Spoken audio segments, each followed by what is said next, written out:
Assalamualaikum warahmatullahi wabarakatuh. Alhamdulillahilladzi hadana li hadza wa ma kunna linahtadiya laula an hadana. Wassalatu wassalamu ala Rasulillah wa ala alihi wa ashabihi wa mawala amma ba'du. Ibu-ibu, bapak-bapak, saudara-saudara adik sekalian, jemaah salat Isya dan Tarawih. Alhamdulillah kita malam ini sudah hari yang ke-28. Ulun baru yang kedua di sini. Dua. Kalau bapak-bapak mungkin 28, saya 2 di sini maksudnya.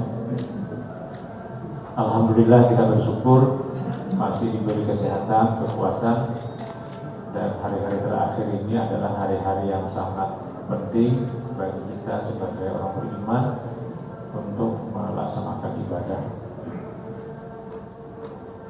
terutama terkait dengan Lailatul Qadar. Nah, ini mungkin yang ingin orang jelaskan dalam waktu singkat ini. Lailatul Qadar ini banyak pemahaman di tengah masyarakat ya. Ada yang menganggap seperti lampu strongking, gugur dari atas strum. Lalu yang dituruninya ini boleh minta apa saja, karena orang Banjar itu yang diminta sugih. Cuma ada sampai menyambat tersambat uping ya. Kayak misalnya, wah yang banyak uping di rumah ipang lah uping. Tahu lah uping kan? Uping itu yang di pohon pinang, uping. Anak-anak sekarang yang sudah lahir di kota mungkin tidak kenal lagi apa itu uping. Uping itu biasanya ditarik oleh seseorang, lalu teman yang lain duduk bergantian. Bila sudah uyuh, menarik, bagi harap kok betul. Nah, jadi pindah mengantuk tuh sejarahnya berani batu. Nah, itu mainan anak-anak, mainan saya dulu ketika umur ya mungkin 5-4 tahun ya, mainannya mainan uping. Nah, oleh karena itu para mufassir saya kira yang harus kita ikuti penjelasannya terkait dengan Lailatul Qadar ini, karena ini menyangkut ayat Al-Quran. Nah, kalau Bapak buka kitab-kitab tafsir, pengertian Lailatul Qadar itu terkait dengan qadar. Lailatul Qadri mudhaf ilaih dari lailah atau kata sandaran dari lailah. Lailah artinya malam, qadri qadar. Lalu qadri itu qadar itu apa? Nah, itulah yang dijelaskan oleh para ahli tafsir. Yang pertama artinya adalah qadar itu penentuan. Di malam ditetapkannya ketentuan-ketentuan. Ketentuan ini maksudnya adalah hukum-hukum yang terkait dengan bagaimana alam ini bekerja. Jadi alam ini kan hidup, Pak. Seluruh ada yang di alam ini itu adalah hidup. Hidup dalam arti bergerak. Bergerak dalam arti saling pengaruh mempengaruhi. Jadi jangan dikira misalnya seperti kayu yang tempat saya berdiri ya, duduk di sini, ini benda mati. Bukan, ini benda hidup. Ini kalau diekstrak ya, diekstrak itu dihancurkan. Ini dalam ilmu fisika terdiri dari molekul-molekul yang kecil yang dia itu saling mengikat, sehingga kita picik kan, ini kayu ini karas. Nah, dan bukti bahwa dia hidup, dia memunculkan bunyi ketika dipukul.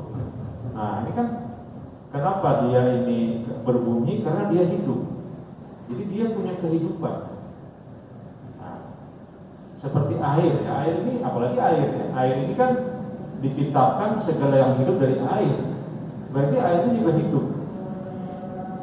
Hidup tambah hidup kan 2 kali hidup. Nah, berarti kan air ini hidup ya.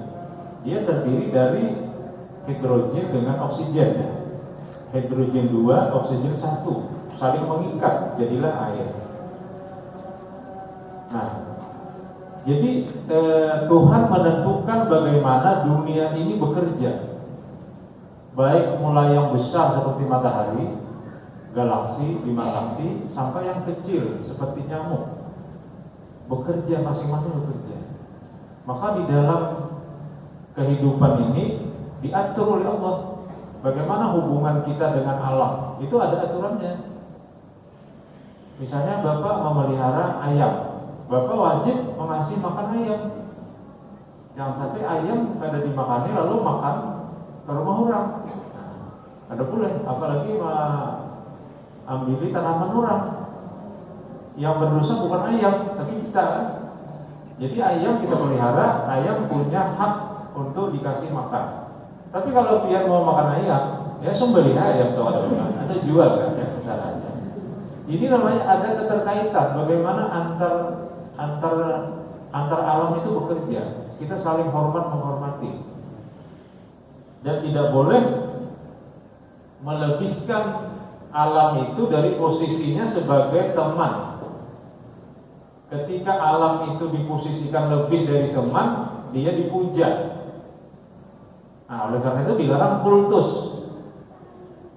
Ada antara sebenarnya pada boleh menyebut Nabi itu pakai Sayyidina, ya karena Sayyidina itu dianggap kultus. Kira-kira ada juga panggil. Itu terlalu keras hukum tuh. Nah, tapi kalau masalah sholat ya nggak usah pakai Sayyidina, nggak apa-apa. Karena memang contohnya tidak pakai Sayyidina. Tapi kalau di luar dari sholat, Sayyidina wa Maulana wa Habibina wa Syafi'ina. Cuma ada mana orang bersalawat itu nampak tapi jelas maksudnya wa mulajina. Apa mulajina? Allahumma shalli ala Sayyidina wa Habibina wa Syafi'ina wa mulajina Muhammad. Apa juga mulaji ini? Jangan-jangan lanji maksudnya kan? Itu tuh ya mencari di kamus apa itu mulaji itu ada itu. Tapi kalau Habibina adanya yang kita cintai, Sayyidina yang kita tuhakan, yang kita jadikan sebagai pemimpin. Apa namanya? Wa qurrati a'yunina, menjadi penyejuk mata hati kami. Nah, itu bisa saja menyebut Nabi itu. Kayak kita juga yang terhormat, yang terhormat, yang terhormat. Silakan. Karena itu soal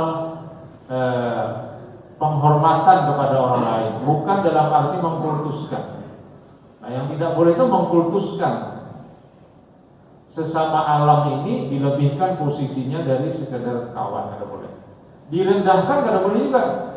Alam ini direndahkan dari posisinya tidak boleh. Ikamnya tinggal kucing juga, tidak ada kucing apa kucing. Makan tulang aja. Nah, kasihannya kucing kerokok. Tiba-tiba dikisah ada tulangnya, ada yang patah, giginya patah, kasihan orangnya. Dia coba lihat di kucing itu ya, kucing kampung. Itu pada umumnya itu giginya itu patah pada umumnya. 3 berisi kucing, alhamdulillah ada yang patahnya bang. Karena orang kasih dagingnya. Nah, ceng, sini makan sini. Nah, kasihlah dagingnya. Ya kalau ada tulangnya kasih juga, cuma campur daging, jangan tulang tunggal. Percuma. Tulang ayam tuha, tulang ayam. Ayam ini ayam kampung dia nang tuha. Dagingnya kita ras, apalagi tulangnya. Kambarak sama lombet tuh ya. Itu dong kucing. Ayo coba kucing kadang-kadang makanan terpaksa. Kerakuk, besok hari periksa giginya apa tak?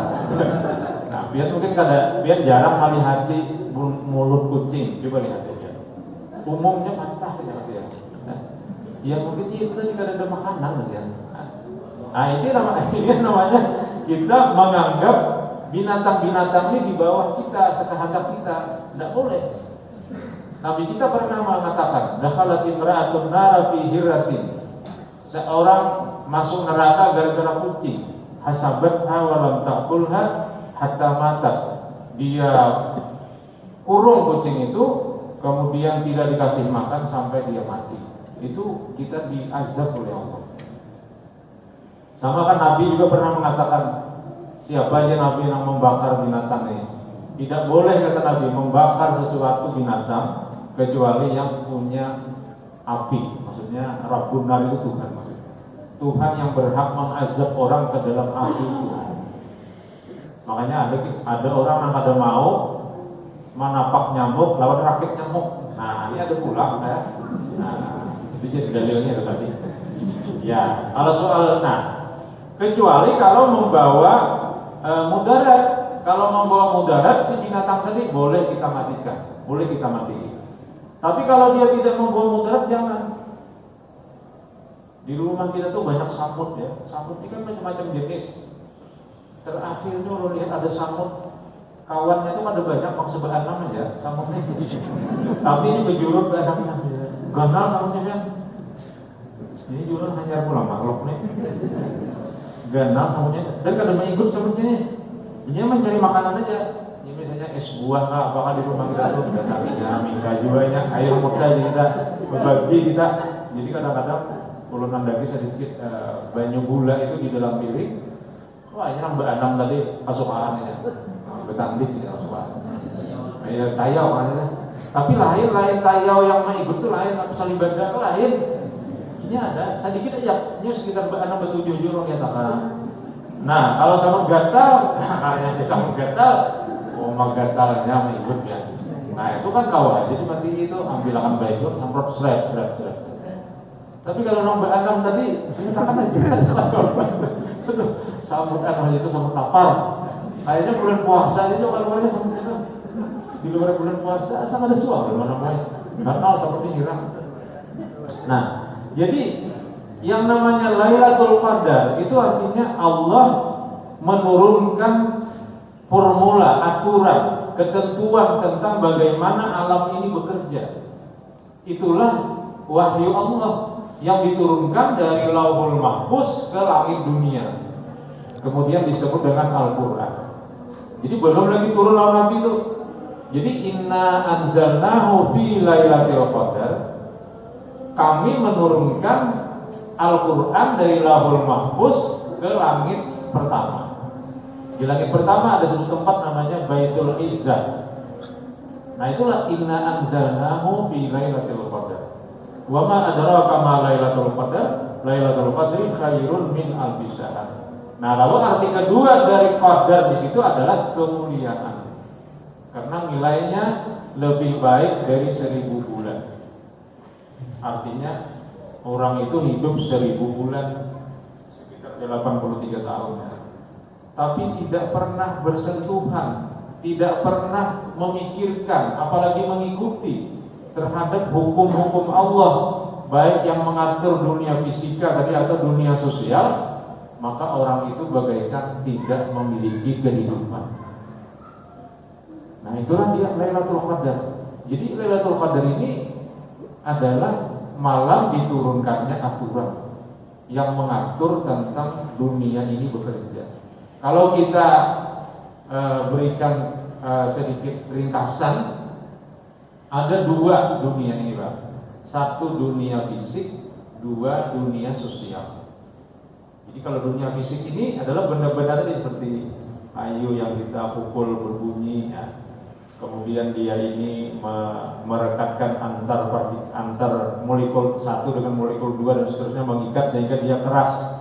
Molekulnya itu suatu ketika bisa diurai, terutama melalui pembakaran. Ketika dibakar jadi habu, maka dia terurai. Tapi habu ini nanti sebenarnya bisa jadi dipres kembali menjadi sesuatu yang kayu lagi bisa. Contoh yang sangat sederhana adalah particle board ya. Particle board itu kan dari kayu. Kayu dihancur kemudian disusun lagi. Sama dengan rak hitalo, ya, kotak sepatu. Rak hitalo itu kan dari kertas. Kertas dibikin bubur. Coba makan bubur kertas lah. Ada suara. Nah, dibikin bubur, kemudian dicetak lagi. Jadilah rak hitalo. Jadi sebenarnya alam ini berputar aja kan. Tidak ada yang hilang di alam ini. Sama suara kita nih. Suara kita nih kan kita berpandir ini seakan-akan hilang, tidak. Ini ada rekamannya. Nanti suatu ketika kalau Tuhan ingin menjelaskan lagi apa kesalahanmu dari kata-katamu, maka Tuhan akan membeberkan. Ini namanya rekamannya. Jadi kalau sekarang kan ada namanya apa? Kamera yang banyak namanya CCTV ya. Nah, CCTV Tuhan itu lebih canggih lagi. Bahkan dalam Al-Quran dikatakan semuanya itu merekam. Jadi kulit kita, apa yang kita lewati itu merekam. Makanya ada orang yang sembahyang itu beralih-alih. Kemudian ada juga yang sembahyang Jumat itu beralih-alih masjid. Oh, jadi masjid sini ke sini ke sini ke sini. Apa judulnya di keliling? Supaya jar masjid ini kena jadi saksi bahwa kita sembahyang. Ada itu Pak, sampai 40 masjid ada. Kalau gue tamat namanya ada sembahyang lagi. Nah, itu bahaya, itu alirannya. Itu ada alirannya kayak tak gini sahabat bahasa. Tamat, apa aja kita jadikan sembahyang lagi.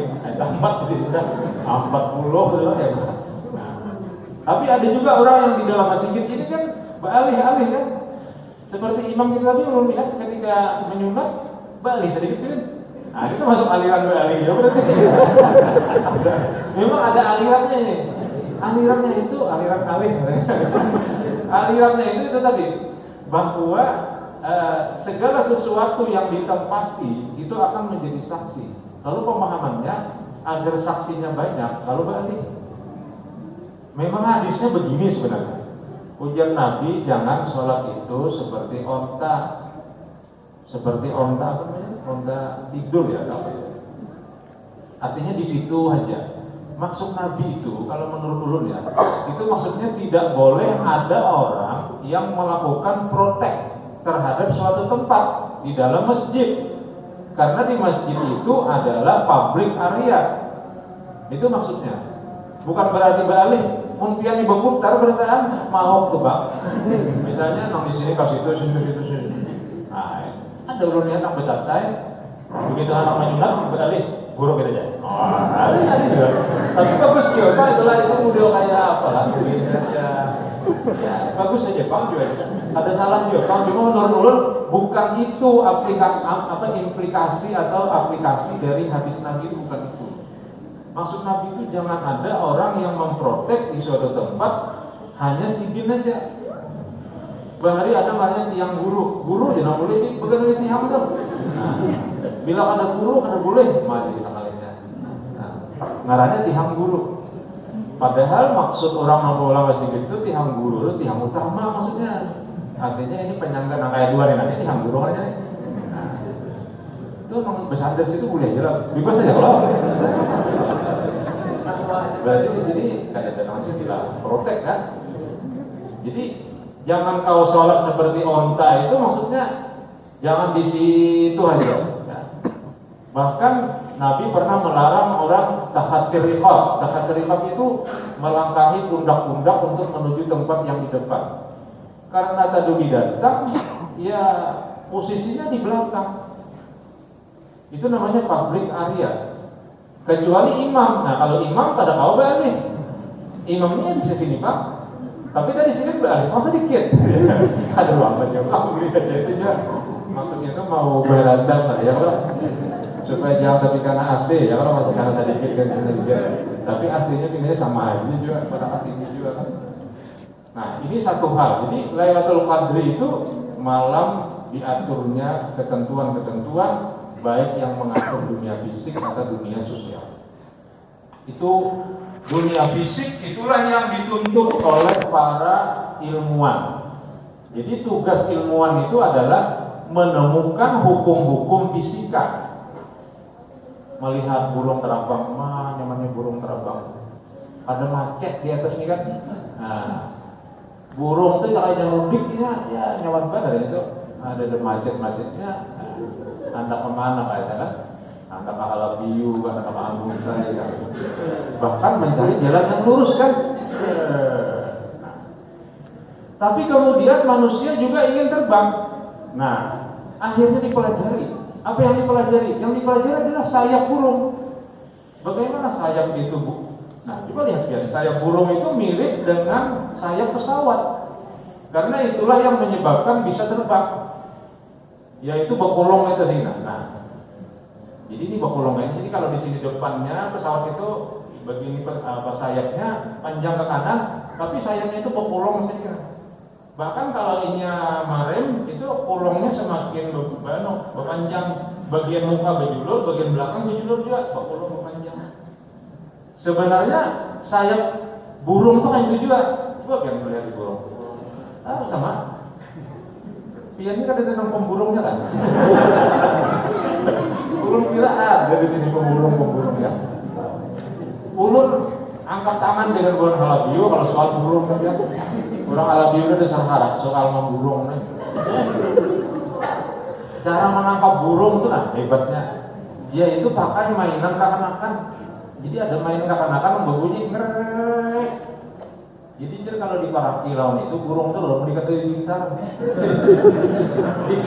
Dikiranya kiamat. Jadi mengenai lagi dikiranya ini kiamat nih. Jadi tangkap lagi kan. Nah, bentiungan, buburak, tangkap aja malamnya. Itu adanya di halabiu ya. Ada jadi lagi teknologi itu. Nah, jadi manusia yang ingin terbang mempelajari sayap burung, akhirnya bisa terbang.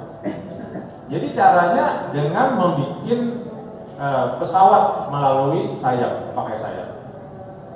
Helikopter lain lagi caranya. Dia tidak pakai sayap, tapi dia menggunakan putaran kipas. Yang kipasnya itu bisa berputar-putar. Jadi kalau dia rata seperti ini, itu tidak bisa naik. Berputar aja gini, karena sayapnya rata. Tapi begitu dikolongkan sedikit, nah diputar sedikit, naik pesawat ke atas. Jadi ada daya angkat namanya. Nah daya angkat itulah kemudian dipadukan dengan daya dorong. Tak angkat, tak dorong, belum maju. Maka jadilah dia pesawat. Itu namanya fisika. Jadi fisika itu ada hukum-hukumnya dan bisa diteliti kemudian diciptakan teknologi. Nah dalam bidang sosial juga sama. Ada hukum-hukum sosial yang sangat banyak dalam bidang ekonomi, politik, keamanan dan sebagainya. Dia mengikuti perang Rusia dengan Ukraina ya. Nah, ini apa yang terjadi akhir-akhir ini cukup membuat dunia panik sekarang ini. Apa yang kita sebut dengan globalisasi sekarang ini sudah mulai hilang, mulai berakhir. Apa itu globalisasi? Globalisasi itu kalau dilihat dari aspek ekonomi itu adalah dalam Al-Quran itu namanya lita'arafu. Ya ayuhan nas inna khalaqnakum min dzakarin wa unsa wa ja'alnakum syu'uban wa qabaila lita'arafu. Itu ayat globalisasi. Bahwa seluruh dunia ini ketika sudah tersambung melalui kecanggihan teknologi informasi dan transportasi, maka terjadi lita'arafu, saling mengenal dan saling membantu. Saling membantu, saling mengenal menyebabkan dalam ekonomi menjadi biaya rendah. Ya, biaya rendah. Misalnya ya, harga gas itu kan ada standar internasional. Harga minyak melalui OPEC kan, itu kan globalisasi. Jadi dengan globalisasi itu terjadi ekspor impor. Kita bertanam gandum tadi bagus karena cuacanya beda. Tapi di Eropa gandum bagus. Maka kita ini pemakan benar untuk dia. Untuk ini kan wadah yang bahari banget. Ulun ingat dulu Pak Husin Amarik mengisahkan di sini kenapa digalari untuk 5 jasumia untuk kami. Kenapa digalari untuk? Karena beulahnya itu sahur sambil mengantuk-antuk. Jadi menggiling-gilingnya mengantuk. Makanya untuk itu tidak ada standarnya, ada yang panjang, ada yang bulat, ada yang gipih. Tergantung ini ulah di sini sambil mengantuk-antuk. Makanya wadahnya namanya untuk. Itu bagus apa ya? Nah, jadi akhirnya apa yang terjadi sekarang ini? Karena terjadi perang, maka terjadi saling embargo. Terjadi saling embargo ekonomi, ini menyebabkan globalisasi di bidang ekonomi terancam. Polandia itu sudah di-stop gas dari Rusia karena juga dia mendukung Ukraina. Apa yang terjadi? Gas di Polandia harganya naik. Kalau ada produksi dari Polandia yang menggunakan gas dan dijual ke luar negeri, maka harganya itu akan naik. Maka terjadi gejolak ekonomi di seluruh dunia. Jadi perang di suatu wilayah itu akan berimbas secara ekonomi ke wilayah-wilayah lain. Nah, ini yang terjadi sekarang ini. Makanya harga-harga naik. Nah, ketika globalisasi nanti terancam dan mungkin akan berakhir, maka masing-masing negara akan berpikir bagaimana melayani kebutuhan rakyatnya. Jadi kita akan berpikir kemandirian dalam bidang ekonomi. Dan kita di Indonesia untung Mbak, untungnya itu kita memiliki sumber daya alam yang banyak. Tinggal bagaimana mengeksploitasinya. Kita banyak punya gas, kita banyak punya minyak, biofosil banyak. Kita punya hutan, kita punya laut. Jadi aneh kalau kita ini makan lebih iwak, itu aneh. Iwak di rumah ada iwak, tinggal menangkap aja. Mengkap. Cuma kita pintar iwak daripada kita. Iwak ini berpikir juga kalau sedang ketangkap jadi iwak. Mang Sarik itu sebenarnya ayam Mang Sarik kalau kita lihat. Ujar ayam mau dia manusianya. Aku ini bahintalo ya pisangnya, bahintalo pisangnya, kayak anak enak. Maka pulang menyangani kan dalam memandangkan kita kalau ayam, bahintalo mana sapi. Ayam ini Sarik kalau manusia. Banyak lagi ayam ini kan juga orang kuliah. Ini karena ceramah terakhir jadi kita panjang. Nah, jadi malam besok kan dari ceramah lagi. Sudah malam besok. Sudah mati sudah jadwalnya. Nah, Bapak Ibu sekalian, jadi Lailatul Qadri itu adalah malam penentuan. Penentuannya melalui wahyu. Dan wahyu itu harus dipelajari karena di dalamnya mengandung isyarat tentang hukum-hukum alam, fisika, dan hukum-hukum sosial, hukum politik, dan sebagainya. Termasuk yang kita rasakan sekarang ini, gejolak perang Rusia-Ukraina yang menyebabkan terjadi saling embargo, terutama antara NATO dan Amerika, terutama Rusia dengan Cina, kemudian Turki dengan Palestina itu seperti netral karena memfasilitasi untuk perundingan, tapi tampaknya perundingan ini belum bisa membuahkan hasil yang lebih baik. Jadi kita ini sebenarnya dalam ancaman Pak. Bahkan Putin sudah menjelaskan siapapun yang mensuplai senjata ke Ukraina itu ibarat mendekatkan api dengan minyak. Nah, jadi ini terjadi suatu ancaman perang nuklir yang sangat berbahaya. Nah, tapi saya kira kita karena agak jauh dari Rusia dan Ukraina, ya berdoa aja, mudah-mudahan kita aman. Nah, yang ketiga, Lailatul Qadri itu artinya sempit. Jadi di dalam Al-Quran kan ada ayat Innallaha yabsutur rizqa wa yaqdir. Allah yang membuka rezeki dan Allah juga yang menyempitkan rezeki. Jadi Qadri itu artinya sempit. Lailatul Qadri artinya malam sempit. Apa maksudnya? Sempit itu maksudnya ruang ini dipenuhi oleh malaikat sehingga terasa sempit. Mungkin kita yang tidak bisa melihat ya, bagaimana fisik malaikat, tidak bisa merasakan rasa sempit atau rasa lapangnya pada malam itu. Tapi Allah menjelaskan Lailatul Qadri itu adalah malam sempit.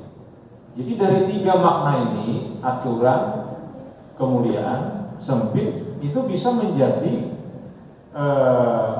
rumusan untuk menerjemahkan apa itu Lailatul Qadar.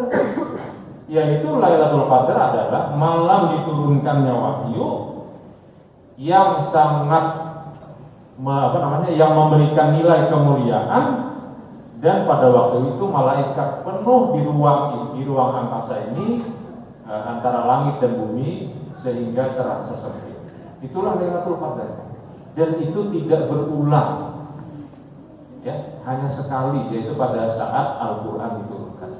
Lalu bagaimana yang setahun sekali ini? Nah, ini penting juga, karena ujar Nabi di setiap Ramadan ada satu malam yang nilainya lebih baik dari 1000 bulan. Nah, berarti kan kalau dalam arti pertama, yaitu turunnya Al-Quran, kemudian Al-Quran diterima oleh Nabi, itu tidak berulang. Yang berulang yang mana? Yang berulang adalah nilainya lebih baik dari 1000 bulan dan malaikat turun. Malaikat turun itu mengatakan salamun apa? Hiya hatta matla'il fajr. Tanazzalul malaikatu war-ruhu fiha salamun min kulli salamun. Tanazzalul malaikatu war-ruhu fiha min kulli amrin salamun. Jadi malaikat yang sangat banyak dipimpin oleh Ar-Ruh atau Jibril untuk mengatakan salamun, damai, selamat, bahagia, hatta matla'il fajr. Dia berdoa kepada penduduk bumi yang beribadah agar mendapatkan kedamaian sampai terbit fajar. Itu yang berulang. Tapi kalau turunnya Al-Quran itu tidak berulang. Jadi dari 5 ayat surah Al-Qadar itu tersimpul 2 kesimpulan. Yang pertama adalah turunnya Al-Quran sebagai aturan. Yang kedua adalah akan adanya malaikat yang turun di setiap Ramadan untuk mendoakan salamun hiya hatta matla'il fajr. Malam keberapa? Tidak dijelaskan oleh Nabi. Hanya Nabi seperti mendorong kita di 10 hari terakhir. Tapi saya kira maksud Nabi itu bukan berarti di 10 terakhir, tapi mungkin Nabi melihat bahwa kondisi kita di 10 terakhir itu sudah mulai menurun. Karena secara fisik kita sudah letih, sudah 20 hari kita puasa, maka biasanya akan menurun dan di mana-mana kelihatan memang seperti itu. Kecuali di sini bedanya antara malam pertama dengan ini kurang lebih ya. Kurang lebih. Jemaahnya kan bawa paketan. Paket kayak apa? Nah, jadi dengan demikian maka diajarkanlah i'tikaf. Jadi artinya i'tikaf ini melazimi masjid dengan niat mendekatkan diri kepada Allah. Bagaimana caranya? Yaitu dengan berzikir. Apa itu berzikir? Berzikir adalah membaca kalimat-kalimat pendek berulang-ulang atau membaca Al-Quran. Yang lebih mudah membaca kalimat pendek berulang-ulang. Nah, berapa berulangnya ini? Tidak ada hitungan, yang penting banyak. Al-Quran tidak pernah menyebut pengulangan itu berapa, hanya Al-Quran menyebut banyak. Banyak dalam bahasa Arab minimal 3. Kalau bahasa kita banyak tuh 2 tuh banyak dah.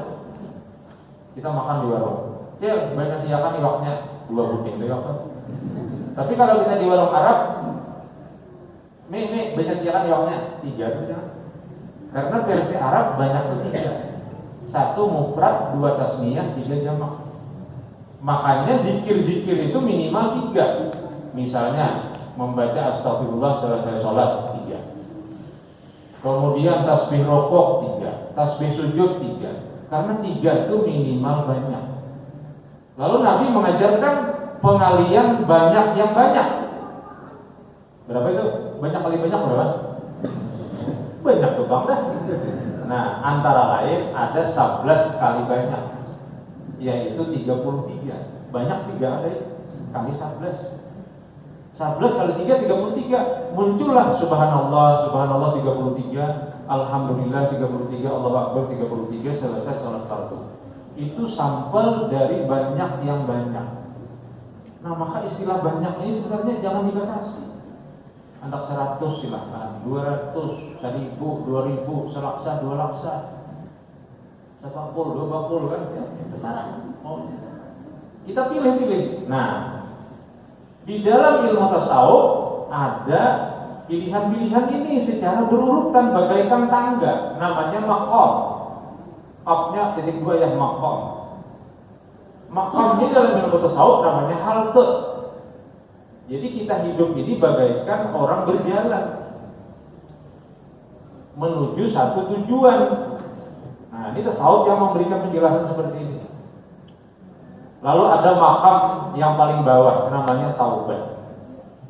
Jadi kalau kita berzikir, kita bertobat. Astagfirullah, innahu kana ghaffara, atau astagfirullahaladzim, min kulli dzambin azim, la yaghfiru dzunuba illa rabbul alamin. Terserah. Ada Allah maghfirli dzunubi wa li walidayya warhamhuma kama rabbayani shaghira. Rabbi firli. Terserah. Pokoknya intinya minta ampun. Itu namanya makam yang paling bawah. Nah, setelah itu naik, namanya sabar. Bersabar. Mungkin di sini akan ada ujian-ujian. Setelah sudah sabar, naik lagi tawakal, berserah diri kepada Allah. Setelah tawakal naik lagi zuhud. Zuhud ini sebenarnya kita puasa ini latihan zuhud. Zuhud lain juhud. Juhud itu tarik. Ini zuhud. Zai ha lawan dal zuhud. Itu ada zahidin itu di surah Yusuf. Ya. Kan Yusuf itu dijual di pasar, lalu dibeli oleh orang dengan harga yang murah sebelum dibeli oleh raja. Jadi Yusuf ini diperjualbelikan beberapa kali rupanya. Wa kanu minaz zahidin. Nah, dijelaskan di situ. Sebenarnya orang pasar itu kada tapi hendak dia menukar Yusuf nih. Nah, itu disebut dengan bahasa Arab wa kanu minaz zahidin. Lalu zuhud itu apa? Zuhud itu adalah orang yang mengambil dunia seperlunya. Bukan berarti tidak ingin dunia, ya bukan. Hendak aja lah dunia ini, cuma mengambil seperlunya. Kalau dia orang kaya, bukan berarti zuhud ini menjelaskan kada boleh kaya, bukan. Silahkan jadi orang kaya. Tapi dia menikmatinya dunia itu sekadarnya, tidak berlebihan.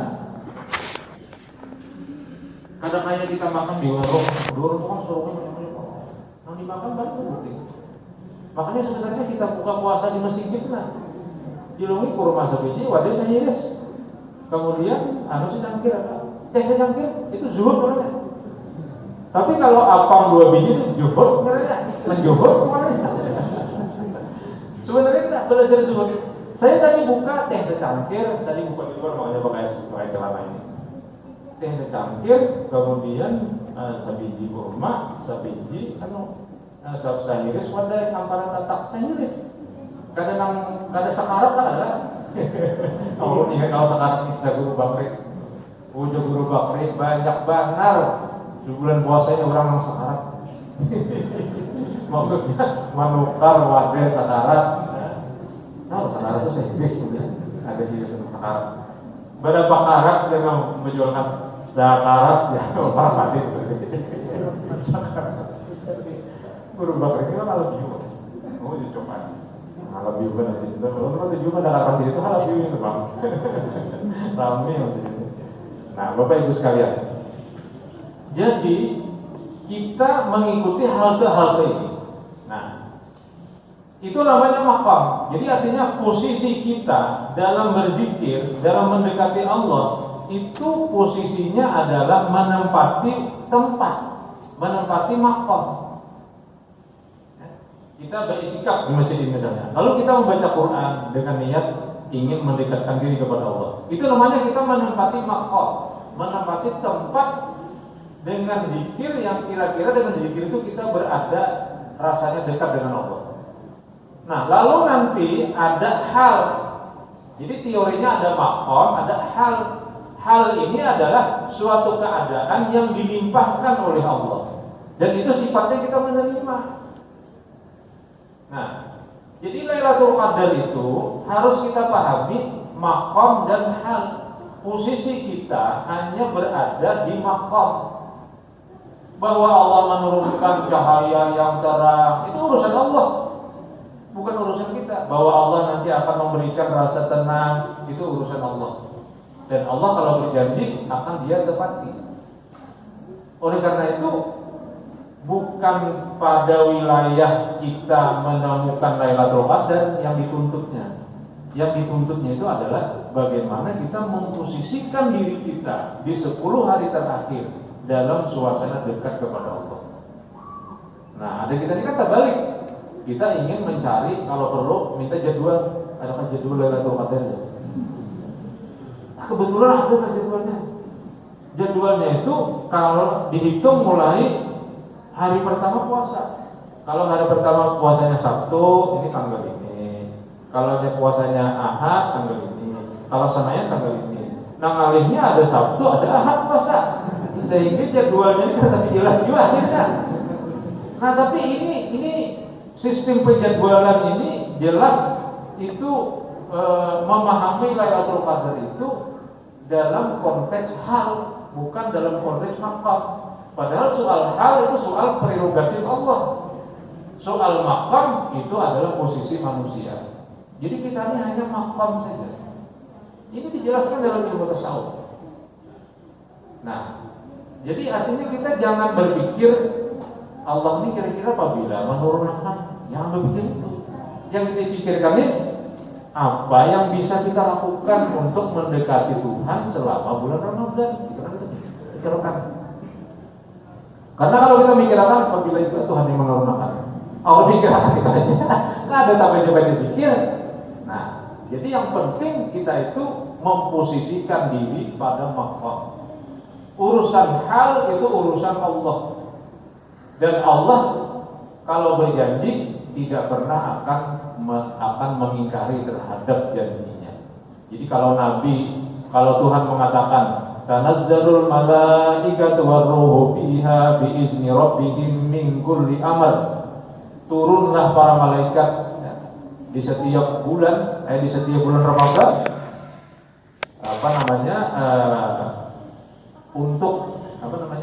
tanazzalul malaikatu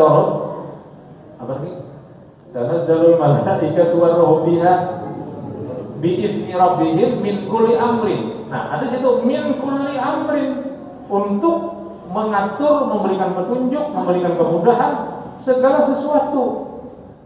Jadi kalau kita berdoa kepada Allah masuk dalam min kulli amrin. Lalu malaikat salamun, selamat kalian, damai kalian.